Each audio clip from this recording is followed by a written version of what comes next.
కంపల్సరిగా నూనె రాయండి. కాలుకి చేతులకి నూనె రాసి బయట పంపించారనుకోండి దోమలు కుట్టడానికి అవకాశం ఉంటుంది.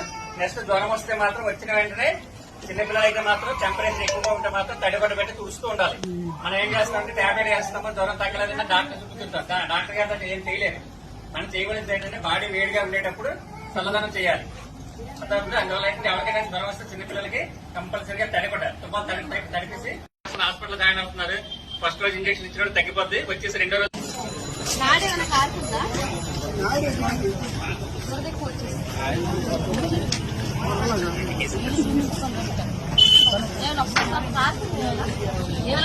అందువల్ల ఏంటంటే మా స్టాఫ్ వస్తారు, ఏజెంట్స్, హెల్త్ అసిస్టెంట్ వస్తారు.